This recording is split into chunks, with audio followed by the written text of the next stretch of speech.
भोपाल से प्रस्तुत हैं प्रादेशिक समाचार। नमस्कार, समाचारों के साथ मैं जितेंद्र रघुवंशी। पहले मुख्य समाचार। मुख्यमंत्री डॉक्टर मोहन यादव ने शहडोल जिले के ब्यौहारी में सरसी आइलैंड रिसोर्ट का किया लोकार्पण। प्रदेश की 16वीं विधानसभा का चौथा सत्र सोमवार 16 दिसंबर से शुरू होगा। प्रदेश के विभिन्न जिलों में लोक अदालतों का हुआ आयोजन और ग्वालियर में तानसेन समारोह शुरू। भारतीय शास्त्रीय संगीत की होंगी प्रस्तुतियां। अब समाचार विस्तार से।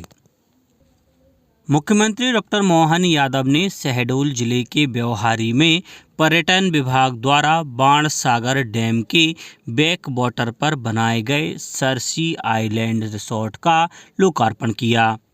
मुख्यमंत्री डॉक्टर यादव ने कहा कि यह आइलैंड पर्यटन के वैश्विक मानचित्र पर मध्य प्रदेश की नई पहचान बनेगा और इससे दुनिया मध्य प्रदेश के प्राकृतिक सौंदर्य से परिचित होगी।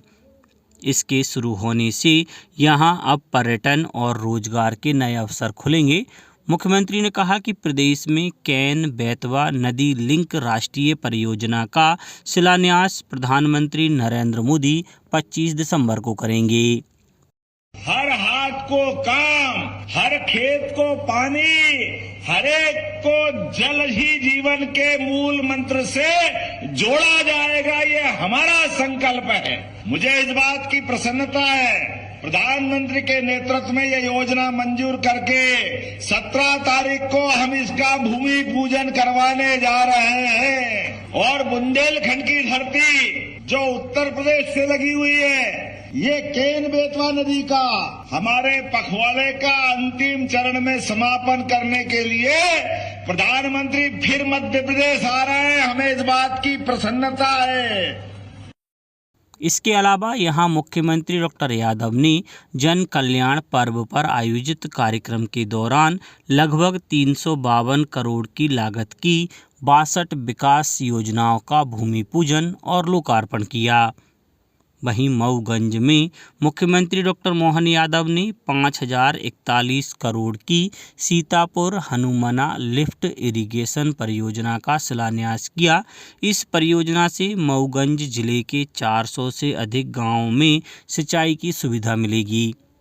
मुख्यमंत्री ने समारोह में 5175 करोड़ रुपए के 57 निर्माण कार्यों का शिलान्यास और लोकार्पण किया। प्रदेश की 16वीं विधानसभा का चौथा सत्र सोमवार 16 दिसंबर से शुरू होगा, जो 20 दिसंबर तक चलेगा।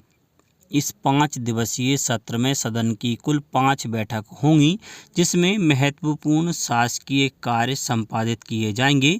इस दौरान राज्य सरकार अनुपूरक बजट पेश करेगी। इसके अलावा सरकार द्वारा 3 से 4 महत्वपूर्ण विधेयकों को भी सदन में पेश किए जाने की संभावना है। वहीं गैर सरकारी विधेयकों और संकल्पों के लिए 20 दिसंबर का दिन निर्धारित किया गया है। एक राष्ट्र एक चुनाव से संबंधित 2 विधेयकों को सोमवार को लोकसभा में पेश किए जाने का कार्यक्रम है। केंद्रीय विधि मंत्री अर्जुन राम मेघवाल 129वां संविधान संशोधन विधेयक और केंद्र शासित क्षेत्र संशोधन विधेयक लोकसभा में पेश करेंगे। एक राष्ट्र एक चुनाव का सिद्धांत 2 चरणों में लागू किया जाएगा। पहले चरण में लोकसभा और विधानसभा के चुनाव एक साथ कराए जाएंगे, जबकि पंचायत और नगरपालिकाओं जैसे स्थानीय निकायों के चुनाव आम चुनावों के 100 दिनों के भीतर कराए जाएंगे। भारतीय रिजर्व बैंक ने बिना जमानत के कृषि ऋण की सीमा 1,60,000 से बढ़ाकर 2 लाख रुपए करने का निर्णय लिया है। यह निर्णय अगले वर्ष 1 जनवरी से प्रभावी होगा। कृषि और किसान कल्याण मंत्रालय ने कहा है कि इसका उद्देश्य किसानों को बेहतर वित्तीय सुविधा प्रदान करना है। इस निर्णय से किसानों पर मुद्रास्फीति और कृषि की बढ़ती लागत का प्रभाव कम होगा। भारतीय राष्ट्रीय राजमार्ग प्राधिकरण मार्गों पर सुरक्षा उपायों और निगरानी मजबूत करने के लिए गश्ती वाहन तैनात करेगा। इन वाहनों को राजमार्ग साथी कहा जाएगा। ये गश्ती वाहन संचार और सुरक्षा के आधुनिक उपकरणों से लैस होंगे तथा यातायात बाधाओं को कम करने और सड़क सुरक्षा में सुधार करने में मदद करेंगे। इन वाहनों में AI कैमरा भी लगे होंगे जो सड़कों के गड्ढों और दरारों का पता लगाएंगे। प्रदेश के विभिन्न जिलों में लोक अदालतों का आयोजन किया गया। इसमें मोटर दुर्घटना दावा प्रकरण, बैंक रिकवरी प्रकरण, सिविल प्रकरण सहित अन्य प्रकरणों का आपसी राजीनामा के आधार पर निराकरण किया गया।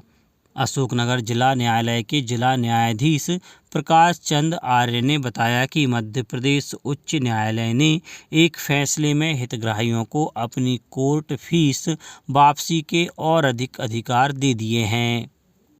माननीय मध्य प्रदेश उच्च न्यायालय द्वारा एक प्रकरण में निर्णय दिया है और उसमें ऐसा निर्देश दिया गया है कि लोक अदालत के माध्यम से यदि किसी मामले का निराकरण होता है तो उसमें न केवल उसी न्यायालय की अपितु यदि समझौता प्रथम अपील न्यायालय या द्वितीय अपील न्यायालय तक जाता है तो सभी न्यायालयों की कोर्ट फीस वापस की जाएगी। ये जनता के लिए बहुत बड़ी एक सहूलियत और सुविधा की गई है। निश्चित रूप से इससे प्रकरणों के निराकरण में वृद्धि होना चाहिए।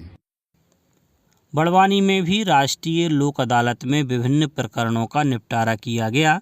नगर निगम भोपाल के सभी जोन एवं वार्ड कार्यालयों में नेशनल लोक अदालत शिविरों का आयोजन किया गया। राज्य के अन्य जिलों से भी लोक अदालत के आयोजन किए जाने के समाचार मिले हैं। उपराष्ट्रपति जगदीप धनखड़ रविवार को प्रदेश के ग्वालियर में 2 दिवसीय दौरे पर आएंगे। इस दौरान उपराष्ट्रपति ग्वालियर में जीवाजी विश्वविद्यालय में भू विज्ञान संग्रहालय का उद्घाटन और श्रीमंत जीवाजीराव सिंधिया की प्रतिमा का अनावरण भी करेंगे। उपराष्ट्रपति जगदीप धनखड़ ने कहा है कि भारतीय लोकतंत्र को अभिव्यक्ति और संवाद के संतुलन पर केंद्रित होना चाहिए। नई दिल्ली में भारतीय डाक और दूरसंचार लेखा तथा वित्त सेवा के 50वें स्थापना दिवस कार्यक्रम को संबोधित करते हुए उन्होंने इस बात पर भी जोर दिया कि लोकतंत्र केवल व्यवस्थाओं पर ही नहीं बल्कि मौलिक मूल्यों पर भी विकसित होता है। भारतीय शास्त्रीय संगीत की अनादि परंपरा के श्रेष्ठ कला मनीषी तानसेन को श्रद्धांजलि एवं स्वरांजलि देने के लिए ग्वालियर में तानसेन समारोह शुरू हो गया है। इस समारोह की सबसे बड़ी खूबी सर्वधर्म समभाव और इससे जुड़ी अक्षुण्ण परंपराएं हैं। तानसेन शताब्दी संगीत समारोह के दौरान ऑस्कर विजेता एनिमेशन टीम कलाकार दीपंकर गोस्वामी भारतीय शास्त्रीय संगीत और उसके स्वरों को पेंटिंग के रूप में जीवंत करेंगे। ग्वालियर के मोती महल में शास्त्रीय संगीत कला साधकों और सुरों पर केंद्रित श्री गोस्वामी की संगीतमय कलाकृतियों की प्रदर्शनी राग रंग एक विशेष आकर्षण होगी। रविवार 15 दिसंबर को दोपहर 3:30 बजे मोती महल में प्रदर्शनी का उद्घाटन होगा जो 19 दिसंबर तक लगेगी। प्रदर्शनी सुबह 11 बजे से शाम 5 बजे तक दर्शकों के लिए खुली रहेगी। इसमें सभी का प्रवेश निःशुल्क रहेगा। अब कुछ समाचार संक्षेप में। शहडोल जिले में नई शिक्षा नीति के तहत बच्चों को अंग्रेजी के ज्ञान में पारंगत बनाने के लिए अब ग्रुप स्टडी पर फोकस किया जाएगा। इसके लिए शिक्षकों को विशेष प्रशिक्षण दिया जा रहा है। मुरैना में 25 दिसंबर को पूर्व प्रधानमंत्री स्वर्गीय अटल बिहारी वाजपेयी की प्रतिमा का अनावरण किया जाएगा। अनूपपुर के प्रधानमंत्री कॉलेज ऑफ एक्सीलेंस में भारतीय ज्ञान परंपरा पर आधारित जिला स्तरीय कार्यक्रम का आयोजन किया गया। गुना जिले की नगर परिषद चांचौड़ा बीनागंज द्वारा सामूहिक विवाह सम्मेलन आयोजित किया गया। सामूहिक विवाह सम्मेलन में अनेक जोड़े परिणय सूत्र में बंधे। खंडवा के प्रधानमंत्री कॉलेज ऑफ एक्सीलेंस में भारतीय ज्ञान परंपरा प्रकोष्ठ द्वारा जिला स्तरीय विभिन्न प्रतियोगिताओं के समापन एवं पुरस्कार वितरण समारोह आयोजित हुआ। नीमच जिले में भी मुख्यमंत्री जन कल्याण अभियान के तहत 11 दिसंबर से 26 दिसंबर 2024 तक जन कल्याण पर्व आयोजित किया जा रहा है। शिवपुरी जिले में बढ़ती ठंड को देखते हुए जिला प्रशासन ने सभी आंगनबाड़ी केंद्रों के समय में परिवर्तन किया है। देवास में छात्र छात्राओं एवं शिक्षक शिक्षिकाओं के लिए साइबर सुरक्षा एवं जागरूकता विषय पर 1 दिवसीय प्रशिक्षण शिविर का आयोजन किया गया और सीएम हेल्पलाइन पर लंबित शिकायतों के निराकरण हेतु आगरमालवा जिले में दिसंबर से शिविरों का आयोजन किया जा रहा है। अंत में मुख्य समाचार एक बार फिर। मुख्यमंत्री डॉक्टर मोहन यादव ने शहडोल जिले के ब्यौहारी में सरसी आइलैंड रिसोर्ट का किया लोकार्पण। प्रदेश की 16वीं विधानसभा का चौथा सत्र सोमवार 16 दिसंबर से शुरू होगा। प्रदेश के विभिन्न जिलों में लोक अदालतों का हुआ आयोजन और ग्वालियर में तानसेन समारोह शुरू। भारतीय शास्त्रीय संगीत की होंगी प्रस्तुतियाँ। आज के इस बुलेटिन में बस इतना ही। नमस्कार।